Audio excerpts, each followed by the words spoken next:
Have you always dreamed of having a recording studio in your house, but you felt overwhelmed because you didn't know anything about it, never recorded your own music, or knew how much it would cost? Well, my wife and I were in the same boat. We're both musicians and we wanted to record our own music. We've gone to other studios before and spent lots of money recording music, but we really wanted to record our own music. And so we did some research, and today we're going to show you how we were able to put a studio together for under $2,500 that really puts out good product, good quality music. We already recorded an album, and we are already recording a second album out of this studio. And we will go through the studio today, piece by piece, tell you what we spent on each piece of equipment, and hopefully help you get your studio off the ground and running. So let's go through the studio piece by piece. All right, so the first thing I had to figure out was what kind of computer to get for the studio. That's definitely the brains of the operation. Again, being a budget build, a Mac was out of the question. So I did some research, and online I found these mini PCs called Geekom mini PCs. You can buy them on Amazon. There's different models of them, but one that caught my eye was the Geekom IT12 mini PC, 12th generation with the Intel i9. And this thing has 32 gigabytes of RAM, a terabyte of SSD onboard storage. It runs Windows 11. You can run quad display on this thing. I run 2 monitors into this little computer along with my keyboard, my MIDI controller, my interface, a mouse, all plugs into this little thing. It's pretty awesome, and the price is awesome too. Right now on Amazon, it's $649. I paid it a little over $700. Of course, it went on sale right after I bought mine, but this thing is awesome. I was kind of skeptical whether it could run Cubase 13 and video editing and be able to keep up with that kind of workload, but it has done it flawlessly. For a budget build, this is definitely the way to go. You could always spend more on a computer. You can spend $1,000 on a computer if you want, but again, I didn't want to spend that kind of money. But no, it's great. I like the size, I like the performance. And right now, the computer is located just behind my monitors. You can see everything plugged into it on the back there. But no, it tucks away nicely, out of the way. Doesn't take up much space. Space is definitely at a premium in a studio. You want to save as much as possible, but it tucks away under there just fine. And I'm very happy with it. Next was to get a monitor. And I already had a smaller Samsung monitor, as you see on the left, but on the right is the Scepter 34-inch curved ultra-wide monitor that I purchased with the computer. Not terribly expensive. They make them more expensive than this. This one was $200 and almost $230, but not a bad price. And it is a very nice monitor, and it's very nice to have a wide monitor when you're recording music with your digital audio workstation, so you can see everything just fine. It helps to have a second monitor. I use the second monitor on the left for my mixing, mixing board, while I have the tracks on the bigger screen. But something like this would be just fine. Of course, you can spend less money on monitors, but if you want something decent, this will do just great. So I would highly recommend something like this, and I think it would work just fine. Now, any recording studio is going to need an interface, and I went with the Focusrite Scarlett 2i2 4th Gen, and these are really what just about everyone uses with their budget home studios. Of course, there's many different kinds of interfaces. You can get way more elaborate and expensive with those, but I really don't need anything more than this. This is a 2-channel. On the left-hand side is where our microphones and vocals go into, and then the second channel is for any instrument such as guitars, basses, keyboards, whatever your case may be there. And so the Focusrite, being only $200, is just hard to beat for the quality you get for that much money. There's a reason why they have almost 5-star ratings out of 50,000 reviews, so you can't really go wrong with this. You can always upgrade to something better in the future maybe if you need to, but I just want to go with the safest bet, and that was this interface. and so it has worked great so far for our needs. And so, again, for a budget build, this is really your best bet. For a keyboard, I went with this Azorpa 75% mechanical gaming keyboard. Has 81 keys. And what I like about it is that it just saves a lot of space on the desk, but it has all the functions that I need. It's not very expensive, only $40. Has backlit keys, and I like it. It's just simple and it works great. Next to that is my MIDI controller. Again, another run-of-the-mill, very cheap MIDI controller, Akai MIDI controller. Has the pads on it. This one was only $100, and I might upgrade to something else in the future because it's very cheap, but it works good right now. With this MIDI controller, you got drum pads on there, octaves, arpeggios, bunch of knobs, and for the price, you can still do a lot of cool stuff with this little thing. We've recorded all kinds of piano, synths, pads, saxophones, drums. I mean, everything you can think of, you can do with this MIDI controller. So again, for a budget build, it works just fine.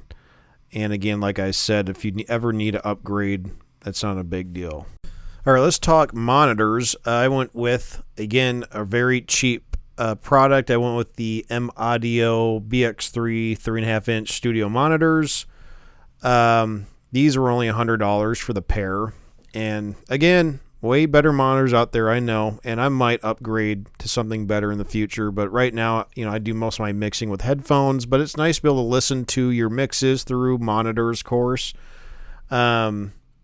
And so these work just fine. For $100, you can't get much cheaper than that. But of course, I wanted some low end too, and so I wanted to get a studio subwoofer. So I went with this PreSonus 8BT 8-inch active studio subwoofer, and it works great. Gives you that low end. I don't think it's good to have monitors without a subwoofer because you won't get that low end you need. And this one was only $180, which is pretty cheap for a subwoofer.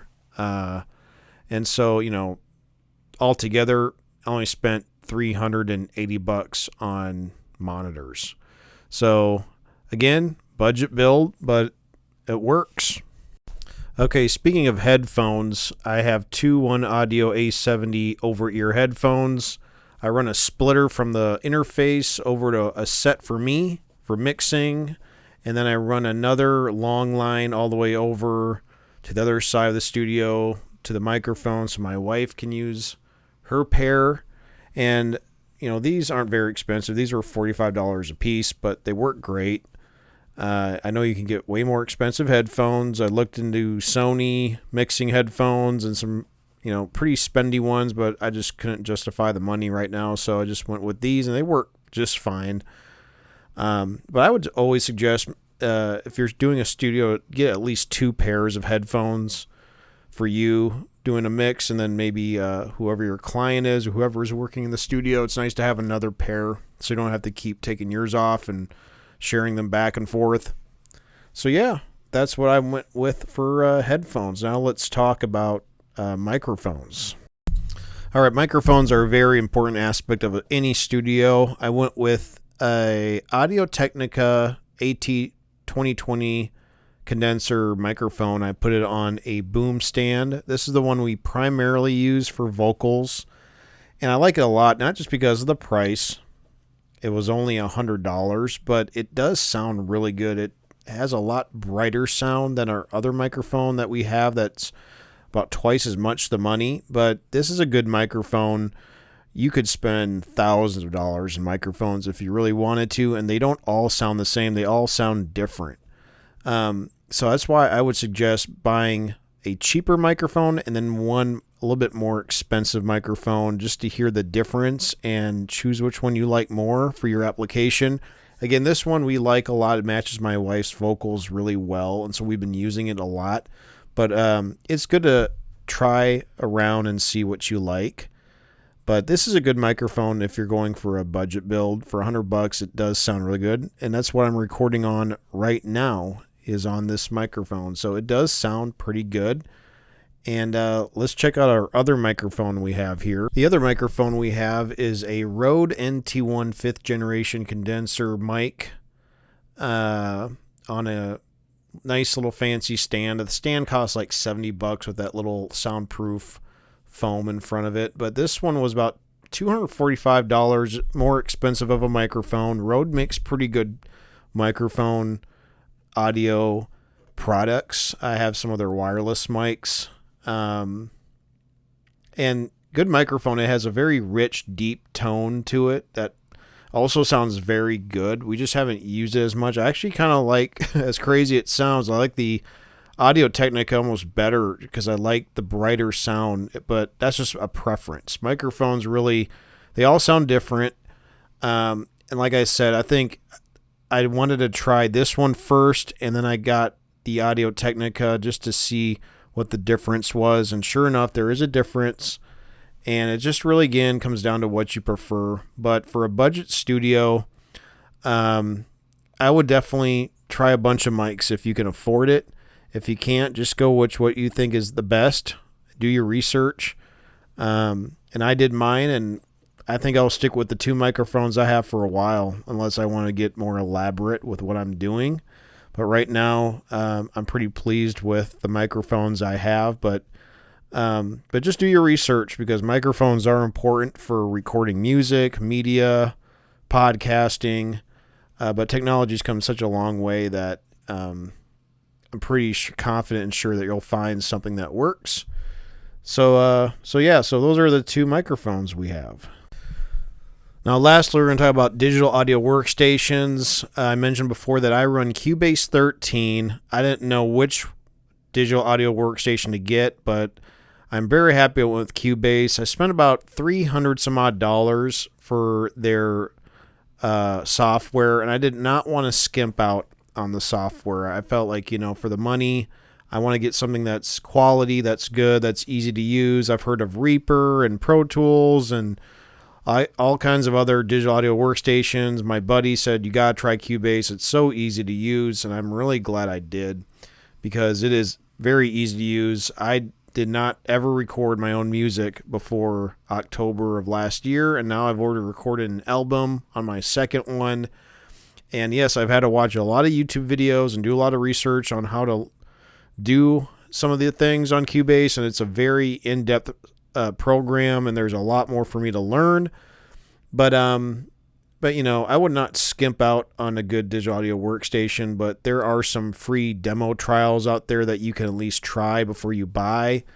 But that's what I did. I spent about $300 on Cubase.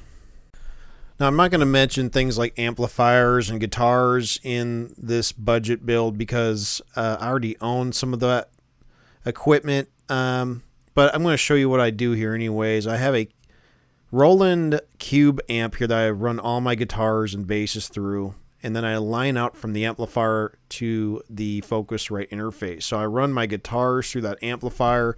Sometimes I use the onboard effects, but mostly I use the effects in the software.